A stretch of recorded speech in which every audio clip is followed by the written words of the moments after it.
A'udzubillahiminasyaitonirrajim. Bismillahirrahmanirrahim. Nasihat Syekh Abdul Qadir Al-Jailani bagi mereka yang telah wusul atau sampai kepada Allah. Nasihat Syekh bagi mereka yang telah wusul kepada Allah. Syekh Abdul Qadir Al-Jailani memberi nasihat, jika engkau telah sampai atau wusul kepada Allah Subhanahu wa Ta'ala, maka engkau akan didekatkan kepadanya dengan nikmat kedekatan dan taufiknya. Wusul kepada Allah Azza wa Jalla berarti engkau keluar dari lingkaran bergantung kepada makhluk, kecenderungan pada hawa nafsumu, keinginan dirimu dan angan-anganmu. Lalu engkau akan kokoh berdiri bersama tindakan dan kehendaknya Allah Subhanahu wa Ta'ala tanpa membuat gerakan merasa semuanya dari dan bersama hak sifat-sifat Allah. Apapun di dalam dirimu juga di dalam makhluknya.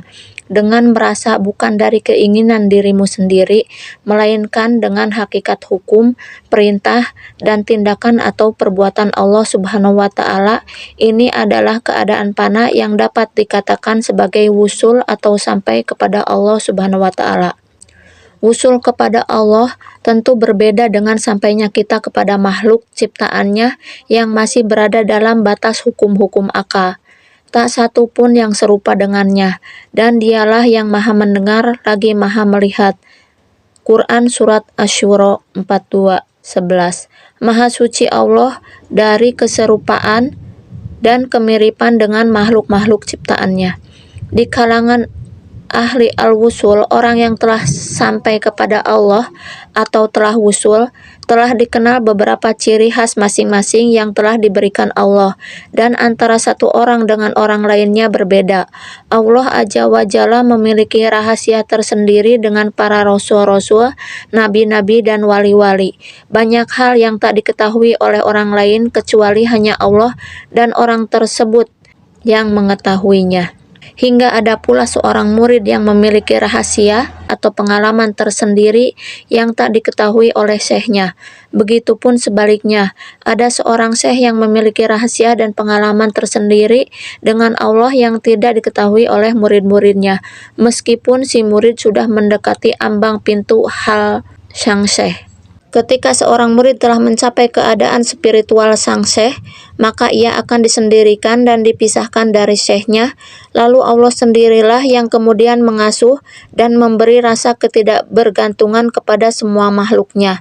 Atau dalam arti kata, jika seorang murid dalam pembimbingan seorang syekh atau guru mursyid, maka sang murid itu secara ruhaniyah berada dalam gendongan seorang syekh itu. Dan setelah si murid itu mencapai keadaan spiritual seperti syekhnya, maka ia akan disendirikan dan dipisahkan dari syekhnya, lalu Allah sendiri yang akan membimbingnya, kemudian mengasuh dan memberi rasa ketidakbergantungan kepada semua makhluknya. Dalam hal ini, syekh seperti seorang inang pengasuh yang berhenti menyusui sang bayi setelah 2 tahun, juga dari menyusui makhluk setelah lenyapnya hawa kecenderungan dan keinginan diri. Sang syekh hanya diperlukan selama murid masih memiliki hawa dan keinginan yang harus dihancurkan, dan setelah keduanya musnah, maka sang syekh pun tidak diperlukan lagi, hanya Allah, sebab si murid sudah tidak memiliki kotoran dan kekurangan. Jadi, jika engkau telah wusul kepada Allah sebagaimana saya jelaskan, maka berlindunglah senantiasa dari segala selainnya. Lenyapkan daripada bergantung kepada selain Allah. Jangan engkau melihat wujud apapun selain hakikat wujudnya dalam hal baik sisi mudarat dan manfaat, memberi dan menolak, takut dan harap, namun dialah sesungguhnya ahli takwa dan ahli maghfirah.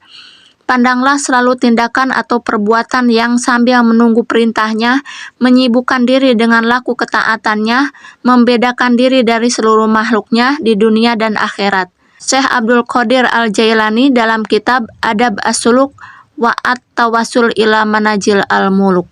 Allahu a'lam bishawab.